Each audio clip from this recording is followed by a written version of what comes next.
Right, a quick one before we do the pick a deck and pick a card. Clear the energy.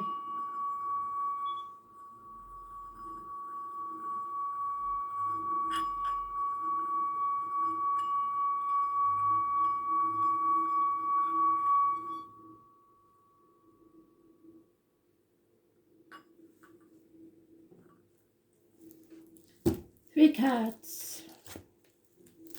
Spirit, please. What are we attracting? What are our choices? And what is the advice?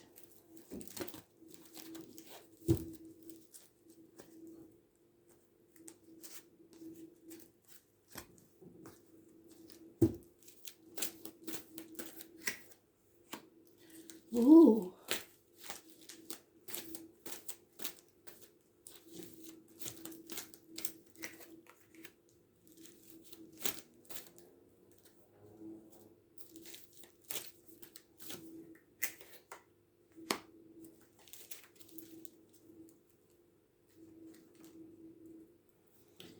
So,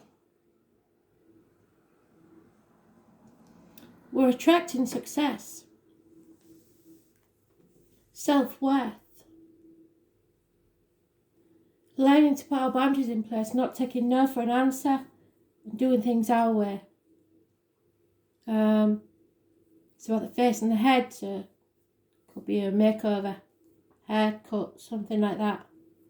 It's about image, your self-worth, and birth, so new beginnings, rebirth.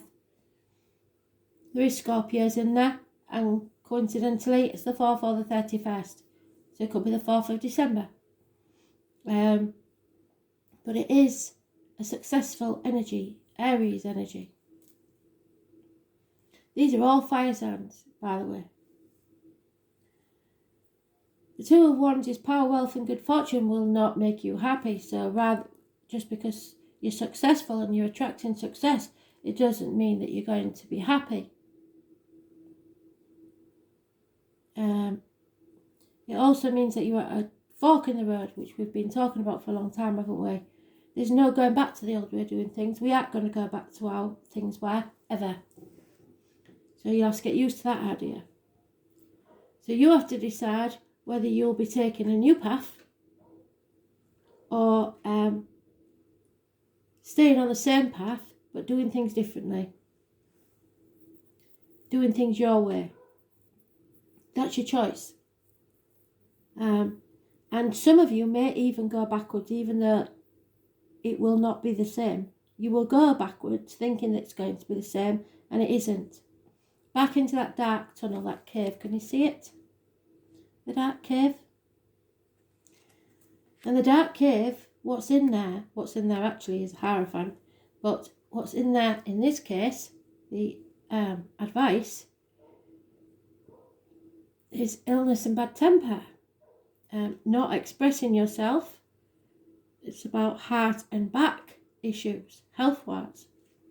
So the advice is to heal your heart, to learn to express yourself better, not to become impatient, and to fight the demons within and without. You may have to struggle with a Leo.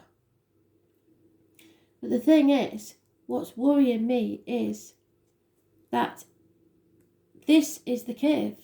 This is a cave as well. So someone has gone back into the cave.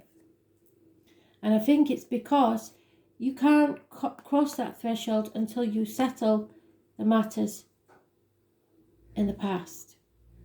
So some of you will have to return to things in your past to settle it once and for all. To fight the demons that you've got. Because if you take the baggage of the past with you, it will not serve you well.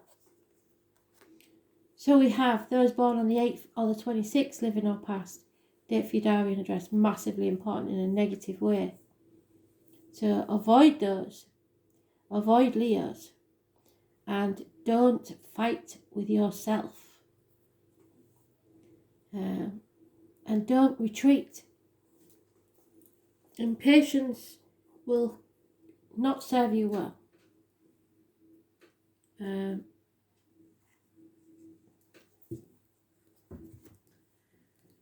So let's see if we can get some clarity on this.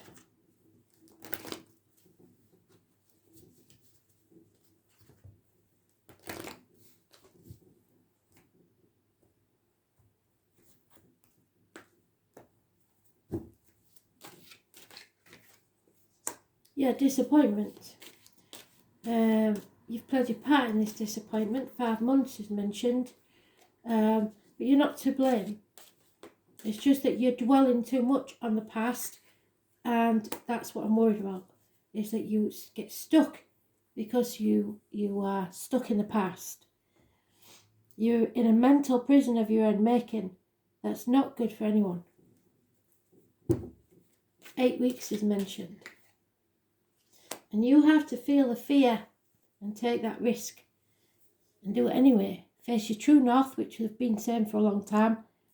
Take the risk and go forward. No matter what anyone says to you, you have to be brave enough to follow your destiny.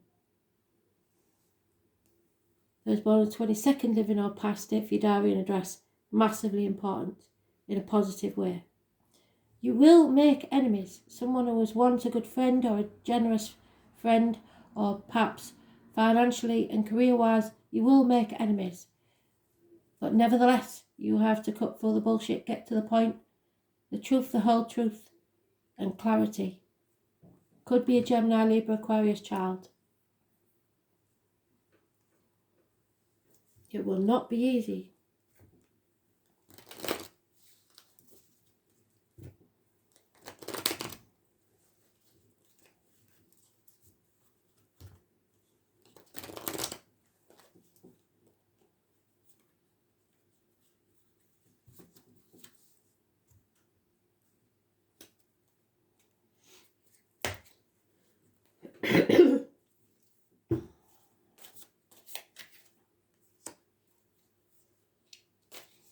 Yeah. Lack of action, a possible infatuation with an outsider. Planning rather than action. Because if you act without thinking, it will not last. So you have to have clarity of thought. So the answer is no. If you have a yes/no question, the answer is no. 9 months. Your wishes and dreams cannot come true. Possibly because of illness.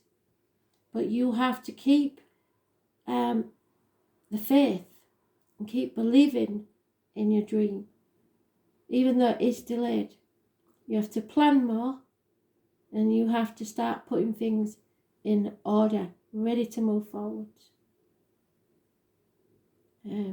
2 8s mean that effort needs to be put into this. So we'll have one card just to clarify this. Go to the bottom of the deck. Yeah, you see, back to the 8 of Arrows, which is the mental prison. So you're battling yourself. That's the problem. You know what you want, but you believe for some reason that it's too hard, that it can't be achieved. The only reason it can't be achieved is because you don't believe. You can have it, you just don't want to take the steps needed to have it. Which is a sad thing. Come on in. Yeah. High Lord of Gratitude and Service. You must be grateful for what you've got, otherwise Spirit will end up taking something else from you. Simple as that. They have no guilt about that. Trust me. Number 2. When the High Lord of Gratitude and Service comes to challenge you, it's time for a deep self-inventory. What did I say? Battling yourself and the mental prison of your own making. Ask yourself if your desires are driving you to become more self-serving. Have you forgotten to help others? Are you so focused on arriving at your goal or destination that you become isolated from those that you care about and who care for you? Do your ambitions relate to making yourself special, apart from others or better than they are? In other words, what you own owns you. So the success has trapped you in a mental prison. Have you become competitive, envious, or driven? The High Lord of Gratitude and Service challenges you to accept a gentle gift in the form of a new perception of wealth and ambition. There is an ancient saying scrawled on old stone walls. True success is not what you believe it to be. No focus on winning a jeweled prize, no amount of pomp and circumstance will achieve true prosperity. True prosperity is a deep desire to live usefully and walk humbly under the grace of the divine in service to all. You can also apply this to relationships. The impulse to have your own way, what I say, or control how things will be, serves only to push those that you love away. It creates an energy block that repels your desired outcome so that it's far out of reach and you become pessimistic and bad-tempered, and eventually you'll make yourself ill. Let go and let the divine lead you to the highest outcome. In that tiny still moment of surrender, miracles are born, and when you shift your perception in alignment with the High Lord, success will indeed be yours. So you are attracting success, but it's how you go about it. Thanks for listening.